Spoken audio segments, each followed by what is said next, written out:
दोस्तों नमस्कार, मैं हूं विजय कुमार, एक लेखक। दोस्तों, जैसा कि आपको पता है, हम अल-माइदा की चैप्टर 5 है, जिसका अल-माइदा कहते हैं दस्तरखान, खाने से भरा हुआ दस्तरखान।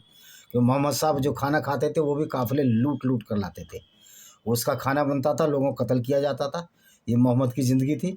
और मोहम्मद ने झूठे जिब्रील फ़रिश्ते, जो कि इनका फ़रिश्ता नहीं था, गैब्रिएल फ़रिश्ता था, उस पर ये आयतें उतारी और नाम दे दिया कि जिब्रील आयतें लाता था, खुद ही आयतें उतारते थे। इनका चचेरा भाई बरका बिन नोबेल, जो कि ईसाई था, वो आयतें बनाता था और खुदैदा बिन खालिद उसकी पत्नी उसमें सहयोग करती थी। ये मूर्खतापूर्ण बात लोगों को समझाई जाती है कि ऊपर से जिब्रील आता था। जिब्रील तो इस्लाम का फ़रिश्ता ही नहीं है, वो तो यहूदियों का फ़रिश्ता था। और अल्लाह तो मोहम्मद ने अपने हिसाब के लिए बनाया था। क्या दुनिया को बनाने वाला ये लूटपाट करने की नौबत देगा? लड़कियों से बलात्कार करने क्या क्या देगा, जो कि मोहम्मद साहब करते थे? तो दोस्तों, आज हम 16वीं आयत पढ़ते हैं सूरह अल-माइदा की। जो लोग अल्लाह की प्रसन्नता के अनुगामी हैं, उनको तो उसके जरिए सलामती की राह दिखा रहा है, अपने कौम से कुफ्र के अंधेरों से निकाल कर ईमान की रोशनी में आता है। जो अल्लाह की प्रशंसा, जो अल्लाह के साथ चलते हैं, उनको बहुत बड़े फ़ायदे होते हैं। क्या फ़ायदे होते हैं? सीधे मार्ग पर लाता है। अल्लाह का सीधा मार्ग कौन सा है? कि एक मुसलमान गैर मुस्लिमों को पूरी ज़िंदगी कत्ल करता फिरे, उनकी औरतों को लूट कर बाज़ारों में बेचता रहे, और 20% हिस्सा मोहम्मद अपने पास रखता था लूट का। ये सीधी राह थी। जो व्यक्ति, जो अल्लाह, झूठा अल्लाह, हालांकि अल्लाह झूठा है, पैगंबर ने बनाया है, हालांकि एक बार को मान ले अल्लाह भी है, तो अल्लाह एक ऐसा पैगंबर पैदा करता है जो लूटता रहा काफिले। ये सीधी राह है मोहम्मद अल्लाह की। तो अल्लाह तो अपराधियों का सरदार महसूस होता है, मालूम होता है।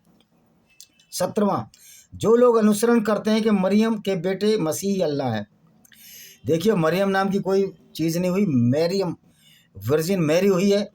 और मोहम्मद बड़ा चालाक था, ईसाइयों के पैगंबरों को भी अपने कुरान में घुसेड़ लिया इसने।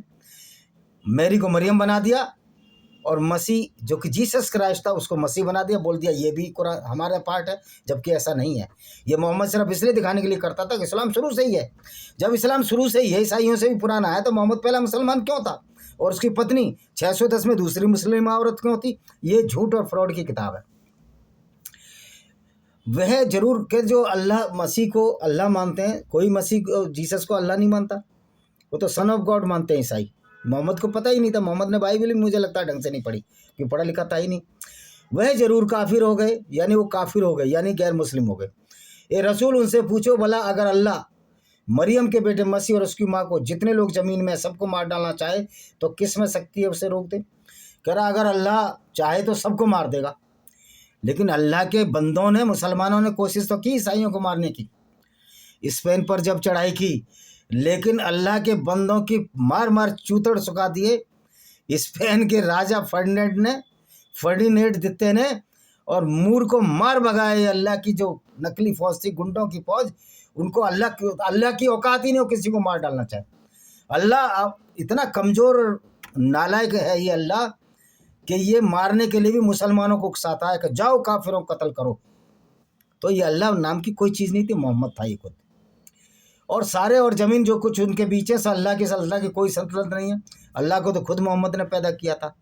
जिसको खुद पैगंबर पैदा कर रहा हो और उसको कह रहा हो ये दुनिया बनाने वाला है, उसकी पूजा इसलिए मुसलमान ज़्यादा नहीं करते, वो पैगंबर की पूजा ज़्यादा करते हैं। कि मुसलमान भी जानते हैं अल्लाह तो मोहम्मद ने बनाया था, मोहम्मद का बेटा है अल्लाह तो। और ईसाई और यहूदी तो कहते हैं कि हम ही अल्लाह के बेटे, उसके चहेते हैं। ना तो ईसाई कहता है कि हम अल्लाह के बेटे हैं, ना यहूदी कहता है। ईसाई कहता है कि हम यहोवा के बेटे हैं, उनका गॉड यहोवा है। और यहूदी कहते हैं हम याहवे के बेटे हैं, उनका गॉड याहवे है, अल्लाह से कोई लेना देना नहीं है। लेकिन मोहम्मद ज़बरदस्ती मान ना मान, मैं तेरा मेहमान करता रहता था। हे रसूल, उनसे कह दो अगर ऐसा है तो फिर तुम्हें तुम्हारे गुनाहों की सज़ा क्यों देता है? अल्लाह देता नहीं, अल्लाह की औकात ही नहीं गुनाहों की सज़ा देता। जब तक मुसलमान हथियार नहीं उठाते अल्लाह के नाम पर, अल्लाह की तो औकात ही कुछ नहीं है। अल्लाह तो मोहम्मद के दांत भी नहीं बचा पाया था। जब उहद की लड़ाई में मोहम्मद का मुक्का मारा, दांत तोड़ दिया। जो पैगंबर का दांत ना बचा पाया, उसमें क्या औकात हो सकती है?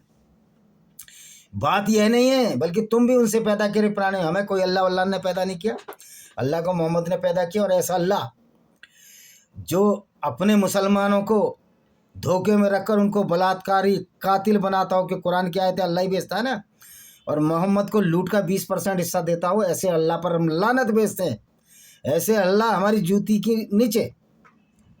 अल्लाह जिसे चाहेगा क्षमा कर देगा, जिसे चाहेगा सजा देगा। अल्लाह की औकात ही नहीं क्षमा करने की, क्योंकि अल्लाह तो खुद अपराधी बनाता है। जो अपराधियों का जो समूह हो वो क्या क्षमा कर सकता है किसी को? अब दाऊद इब्राहिम से ही उम्मीद करो कि वो अच्छे काम करेगा और अच्छे काम करेगा और जिसको चाहे सज़ा देगा, तो सज़ा ये अपराधी लोग शरीफों के खिलाफ होते हैं। तो अल्लाह भी दाऊद इब्राहिम जैसा ही है, बल्कि दाऊद इब्राहिम से करोड़ों गुना बड़ा है, क्योंकि अल्लाह से बड़ा तो कोई अपराधी ही नहीं है। हालांकि अल्लाह है नहीं, लेकिन मोहम्मद ने तो ऐसे पोर्ट्रेट किया ना कि अल्लाह जैसे बहुत बड़ा अपराधी है।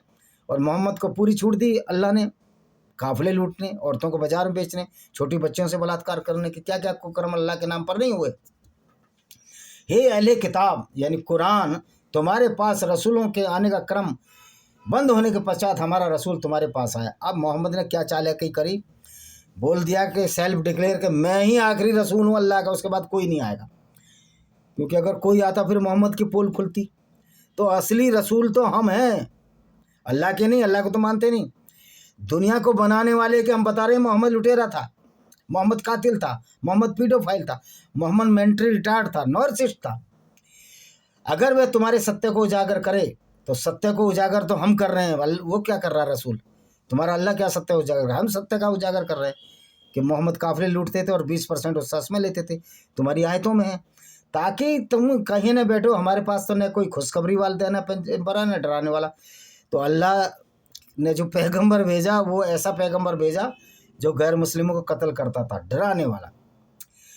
20वीं आयत, हे रसूल उनको वह वक्त याद दिलाओ जब मूसा ने अपनी कौम से कहा, ए मेरी कौम, जो नेमतें अल्लाह ने तुमको दी है उसको याद करो।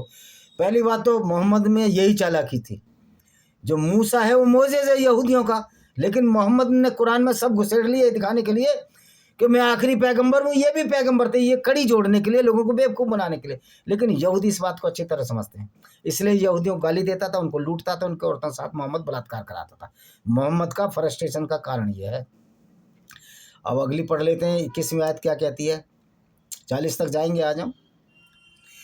ए मेरी कौम, शाम की उस पवित्र भूमि में जाओ। शाम बोलते हैं सीरिया को आजकल, अभी इस तरह अनुवाद करते हैं जैसे हमको पता ना हो, लेकिन हमने तो इतना अध्ययन कर लिया, किसी मौलाना ने भी नहीं किया होगा। उस पवित्र भूमि में जाओ जहाँ अल्लाह ने तुम्हारे भाग्य में हुकूमत लिख दी है, और दुश्मन के मुकाबले पीठ न फेरो, अन्यथा इससे तुम खुद उल्टा घाटा लड़ने जाओ। ये मोहम्मद काफिले लूटने जाता था सीरिया में, ये अल्लाह इसको लुटेरा बना दिया। लेकिन मोहम्मद को समझ में नहीं आई। क्यों नहीं समझ में आई? कि मोहम्मद ने खुद अल्लाह को बनाया था, और अल्लाह के नाम पर मोहम्मद लूट करते थे और 20% हिस्सा कुछ लेते थे। वह लोग कहने लगे, मूसा इस मुल्क में तो बड़े जबरदस्त बलवान लोग रहते हैं, सीरिया में। शाम, सीरिया को पहले शाम बोलते थे। और जब वह लोग इससे निकलने जाएं हम तो उसमें कभी पाँव ना रखेंगे। हाँ, अगर वह खुद लोग इसमें निकल जाएं तो हम जरूर जाएंगे। तो कह रहे हाँ इसमें तो बड़े ताकत है। मूसा, देखो मूसा जो है कनान देश से, मिस्र से कनान आया था। तो मूसा का कोई इस्लाम से मतलब नहीं है, पर मोहम्मद ने ज़बरदस्ती मोजेज़ को मूसा बनाकर अपनी कुरान में घुसेड़ लिया, दिखाने के लिए कि ये ईसाई और यहूदियों के बाद जो इस्लाम है वो भी इसी की कड़ी में, जबकि ऐसा कुछ नहीं। इस्लाम कोई अब्राहमिकन रिलीजन नहीं है, ये ज़बरदस्ती मोहम्मद ने इसको बनाने की कोशिश की। 23 में है, उन डरने वालों में से 2 ही व्यक्ति ऐसे भी थे जिन पर अल्लाह ने अपना खास अनुग्रह किया। बेधड़क बोले थे, अरे उन पर हमला करके बैतुल मुकद्दस के फाटक में घुस पड़ो, फिर देखो ये कैसे दुर्बल है। बैतुल मुकद्दस वो है जहाँ आज लड़ाई हो रही है। ईसाई भी कहते हैं, यहूदी भी कहते हैं, मुसलमान भी कहते हैं मस्जिद हमारी है, अल-अक्सा, जो कि इजराइल में है। इधर तुम फाटक में घुसे, सब भाव खड़े हुए और तुम्हारी जीत हो गई। अगर सच्चे तो ये बैतुल मुकद्दस भी यहूदियों का था, मोहम्मद ने उसको छीना। मोहम्मद के बाद मुसलमानों ने उसको छूना, तीसरे खलीफा उस्मान ने छीना। वह कहने लगे, कालू या मूसा, एक मूसा चाहे कुछ भी हो, इन्ना अन्न नदकू, जब तक वो लोग इसमें, हम उसमें कदापि पाँव न रखेंगे। हाँ तुम जाओ और तुम्हारा अल्लाह आ जाए, दोनों जाकर लड़ो, हम तो यहीं जमे बैठे रहेंगे। अब मूसा तो इनका करैक्टर ही नहीं है, वो तो मोजेस तो यहूदियों का, लेकिन मोहम्मद ने मोजेस को मूसा बनाया। यानी कि ये इतना ग्रैंड मास्टर थे मोहम्मद साहब, उनकी किताबों में से भी चोरी कर ली। डाके डालना तो अलग बात है, डाके डाल के तो हिस्सा लेते थे, ईसाइयों की धर्म पुस्तक से भी चोरी कर ली ना आए थे। इसलिए कुरान में जो आए थे वो धर्म पुस्तक, यहूदियों की धर्म पुस्तक तोरा से और ईसाइयों के ओल्ड टेस्टामेंट, ये पुराना वसीयतनामा से चोरी की गई हैं। तब मूसा ने कहा, मेरे रब तू खूब अवगत है कि हम अपनी जाते खास अपने भाई के सिवा किसी पर मेरा काबू नहीं, बस हम हमारे और उन नाफरमान लोगों के बीच अलगाव डाल दे। पहली बात तो मोजेस कभी भी अल्लाह को जानता है ना मानता है। मोजेस के ज़माने में अल्लाह पैदा ही नहीं हुआ था। ये तो मोहम्मद अपनी तरफ से मनगढ़ंत कहानियाँ इसमें कुरान में गढ़ रहे हैं। 26 में हमारा उनका साथ नहीं हो सकता। अल्लाह ने कहा अच्छा तो उनकी सजा है, उनको 40 वर्ष तक कीमत नसीब नहीं होगी और उस समय तक ये लोग मिस्र के जंगल में फिरते रहोगे, फिर तुम इस सौभाग्यकारी बंदों पर तरस न कर। 40 साल मिस्र के जंगल में, मूसा पहले मिस्र में ही रहता था, वो मोजेस था। यहूदियों की धर्म पुस्तक में भी इसका उल्लेख मिलता है। लेकिन मोहम्मद को तो आदत थी ना अपने को बड़ा दिखाने की, देखो ये रसूल के बाद मैं आया हूँ। मोजेस बहुत अच्छा आदमी था, कोई कत्ल नहीं किए सिवाय मोहम्मद के। जितने यहूदियों के फरिश्ते हुए हैं और जितने ईसाइयों के फरिश्ते हुए हैं जिनको इन्होंने रखा है कुरान में, अपने हिसाब से मोहम्मद ने सबसे कातिल, सबसे बलात्कारी, सबसे गिरे हुए कर्म करने वाला यही फरिश्ता था जो इस्लाम का फरिश्ता था। ये कहता मैं आखिरी फरिश्ता हूँ, पहले और आए कोई फरिश्ता नहीं था, ये आखिरी और पहला ही था। मोहम्मद खुद अपने आप नबी बन गया, मैसेंजर ऑफ अल्लाह बन गया। यही फ्रॉड है मोहम्मद का। अब अगला 27वीं आयत, ए रसूल तुम इन लोगों से आदम के 2 बेटों हाबिल और काबिल का सच्चा वृत्तांत सुना दो। अब ये कहानी है यहूदियों की धर्म पुस्तक तोरा में है, बाइबल के ओल्ड टेस्टामेंट में है। आदम को एडम बोलते हैं, उसमें 2 बेटे हाबिल और काबिल, ये उर्दू इसने अरबी बना दिया उनको। वो कौन थे? कैन और एबिल नाम के बेटे थे, जिसको मोहम्मद ने अपनी कुरान में भी घुसेड़ दी शायद में। उनमें से एक हाबिल यानी एबिल की कुर्बानी तो कबूल हुई। एबिल ने क्या किया था? यहूदियों की धर्म पुस्तक के अनुसार उसने एक लैम्ब, जो मेमना होता है, निर्दोष मेमने का खून और चर्बी, गॉड यहोवा गॉड था यहूदियों का, उसको भेंट की। यहोवा ने स्वीकार कर ली। और केन ने, वो किसान था, उसने ज्वार बाजरा जो दिया उसको स्वीकार नहीं किया। यानी कि यहूदियों का यहोवा गॉड भी कितना क्रूर अत्याचारी है, वो खून का प्यासा है। इसी तरह कुरान का अल्लाह खून का प्यासा है, क्योंकि कुरान के अल्लाह को मोहम्मद ने अपने हिसाब से बनाया और यहूदियों के हिसाब से फिट किया खून। इसलिए अल्लाह और यहोवा दोनों खून के प्यासे हैं। हर धर्म में बलात्कार ये सब भरे पड़े हैं। 28वां आयत, अगर तुम मेरी हत्या के इरादे से मेरी तरफ अपना हाथ बढ़ाओगे, मगर मैं तो तुम्हारे कत्ल के ख्याल से अपना हाथ बढ़ाने वाला नहीं, क्योंकि मैं तो उस अल्लाह से जो सारे संसार का पालने डरता है। अब ये कह रहा है कि मैं हाथ बड़ा बनाने वाला नहीं, मोजेस कह रहा है, जबकि उनका करेक्टर नहीं। तो भैया अल्लाह से जो डरते हैं वही तो मुसलमान हैं, वही तो लोगों को कत्ल करते हैं। वो अल्लाह ही तो कहता है जाओ गैर मुस्लिमों को कत्ल करो, उनकी औरतों को लूटो, बलात्कार करो, सेक्स स्लेव लौंडी बनाओ। ये अल्लाह कहता है, मैं थोड़ी कह रहा हूँ, तुम्हारी किताब कह रही है। यानी कि मोहम्मद मेंटली डिस्टर्ब आदमी था, बलात्कार करता था, फिर कहता था कि भाई अल्लाह से डरो। भाई अल्लाह से डर के फ़ायदा ये होता था कि अल्लाह से डरेंगे, अल्लाह की बात मानते थे और लूट काट और बलात्कारी गिरोह के सरदार हो गए। मैं तो ये ज़रूर चाहूँगा मेरे गुनाह और तेरे गुनाह तू ही अपने सिर ले, तू तो अच्छा खासा जहन्नुमी बन जाए और अत्याचारियों की सजा है। अबे जहन्नुम तुम्हें मिलेगा मुसलमानों, जिस तरह तुम्हारा मोहम्मद तुम्हें बेवकूफ़ बना के गया, जिस तरह कत्लो गारत किया, दूसरों की औरतों के साथ मोहम्मद ने बलात्कार किए, फिर भारत में हिंदू औरतों के साथ बलात्कार हुए, ईसाइयों के साथ हुए, पूरी दुनिया में तुम जहन्नुमी हो गए। अगर कोई नरक है तो मुसलमान सबसे पहले जहन्नुम में जाएगा। ये तो लोग मोहम्मद तो बेवकूफ़ बना गया। अगर मोहम्मद आज जिंदा होता तो भारत की जेलों में सड़ गया होता, उसकी जमानत नहीं मिलती, जिस तरह का क्रम ये करता था। फिर तो उसके जीवात्मा ने अपने भाई के कत्ल पर उसको भड़का दिया। दोनों भाइयों में एबिल ने जब उसको खून और मांस दिया, यहोवा खुश हो गया यहूदियों का, तो एबिल ने उसको कत्ल कर दिया कि ये कैसा भगवान, कैसा यहोवा है कि जो मैं अनाज दे रहा हूँ बेच के, कैन ने बोला अच्छा काम कर रहा हूँ, किसी को कत्ल नहीं कर रहा, उसको माफ़ नहीं कर रहा, उसकी ये वो नहीं ले रहा, प्रसाद ग्रहण नहीं कर रहा, और जो एक निर्दोष मेमने को मार कर उसका ये स्वीकार कर रहा है। किस तरह का मूर्ख यहोवा है, अत्याचारी है। कैन ने बड़े एबल को मार दिया भाई को चिढ़ के। ये यहूदियों का जो गॉड है यहोवा, वो भी बड़ा खतरनाक है। उसी की वजह से कत्ल हुआ। तो सबसे पहले कत्ल तो यहोवा ने कराया। पहले तो एक बेचारे लैम्ब का करवा दिया कि मेरे को बलि दो, और वैसे ये भगवान बनता है। तो इस तरह के भगवान है इनके उसमें। यानी कि सबसे बड़ा चूतियापा इन तीनों धर्म नहीं अधर्म है, यहूदी, ईसाइयत और कुरान में भरा पड़ा है। इसीलिए कुरान में क्यों भरा पड़ा है कि कुरान में मोहम्मद ने नकल की है इनकी किताबों की।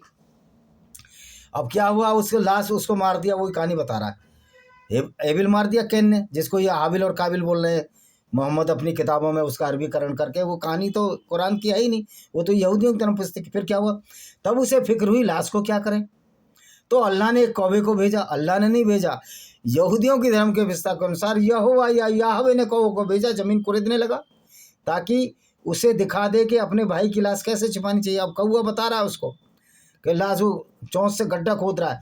यह देखकर कहने लगा है अफसोस, मैं उससे भी लाचार हूँ, कोई की बराबरी कर सकूँ जो अपनी भाई की लाश छुपा देता। कह रहे मैं तो बड़ा लाचार हूँ, गड्ढा नहीं खोद सकता। इसलिए इनमें दबाने की प्रथा शुरू हुई, यहूदियों फिर ईसाइयों में आई, फिर मुसलमानों में आई। हिंदू तो नहीं दबाते ना भाई। तो ये सब कहानियाँ इनकी बनाई हुई कहानियाँ हैं। तो इस्लाम एक तरह की गुंडागर्दी है, मूर्खता है, स्टुपिडिटी है। इसी सबब से तो हमने बनी इजराइल पर नियम बना दिया, बनी इजराइल जो ईसाई हैं, कि जो व्यक्ति किसी को न जान के बदले में न मुल्क में फसाद फैलाने की सज़ा में ना कत्ल कर डालेगा, तो मानो उसने उन सब लोगों को कत्ल कर डाला जिसने एक आदमी को जीवन प्रदान किया। तो ये जो आयत है ना, ये किसके लिए आई है? ये ईसाइयों के लिए है। मुसलमानों से इसका कोई वास्ता नहीं है कि एक आदमी को कत्ल किया, पूरी आदमी को कत्ल कर दिया, या एक आदमी को जीवन दिया, पूरी दुनिया को जीवन प्रदान किया। और उन बनी इसराइल के पास हमारे पैगंबर कैसे कैसे स्पष्ट प्रमाण, इनका कोई पैगंबर ही नहीं था, वो तो सब यहूदियों के पैगंबर थे। और जब इनका पैगंबर आया तो देख लो अगली आयत बोलती है, क्या बोलती है अगली आयत? तो ईसाइयों के लिए आया था कि एक का कत्ल करे पूरी दुनिया कत्ल है, मुसलमानों के लिए नहीं है। मुसलमानों को तो पूरी कत्ल करने की छूट मिली है। मुसलमान तो सर्टिफाइड कातिलों की फौज है, जो मोहम्मद ने अल्लाह का नाम बनाकर अल्लाह के नाम से बना दी। और आज हमारे लिए खून के प्यासे हो रहे हैं, हमारे खून चूस रहे हैं इस्लामी फौज, गुंडागर्दी की फौज जो इस्लाम है। मैं तो कहता हूँ ईरान को नेस्ता नाबूद कर देना चाहिए। और ईरानी भाइयों से कहता हूँ इस्लाम छोड़ो, पूरी दुनिया के मुसलमानों से छोड़ दो, इस्लाम छोड़ो। इस्लाम की वजह से तुम बदनाम हो रहे हो। 33 आयत क्या कहती, बड़ी खतरनाक आयत है, गौर से सुनिए। जो लोग अल्लाह और उसके रसूल से लड़ते भिड़ते हैं और अहकाम को नहीं मानते, यानी कि मोहम्मद की मूर्खताओं को नहीं मानते, और धरती में बिगाड़ पैदा करने के लिए दौड़ धूप करते हैं, उनकी बिगाड़ क्या है कि मुसलमान मत मानो, इस्लाम की सच्चाई बताओ, ये बिगाड़ है। क्योंकि इस्लाम की गुंडागर्दी की हम पोल ना खोलें भाई, क्यों ना खोलें? क्योंकि तुमने हमें कत्ल करने के लिए वो बोलोगे, हम तुम्हारी बात ना बताएं, हम बताएंगे। उसकी सज़ा बस ये है कि चुन चुन कर या तो मार डाले जाएं, यानी कि जो इस्लाम की पोल खोले उसको या तो मार दो सूली पर, और उसके हाथ पैर विपरीत दिशाओं में काटो, मतलब बाएं हाथ काटो तो दायां पैर, दाएं हाथ काटो तो बायां पैर। तो अब ये कत्ल करने के लिए बोल रहा है मुसलमान सबको। तो वो जो आयत थी वो ईसाइयों के लिए थी। ईसाइयों में है कि अगर एक कोई ईसाई कत्ल करता है तो ये गलत बात है, लेकिन इस्लाम में तो गैर मुस्लिमों को कत्ल करने की पूरी छूट मिली है। पूरा कातिलों का गिरोह है ये मुसलमान, जो सच्चे मुसलमान।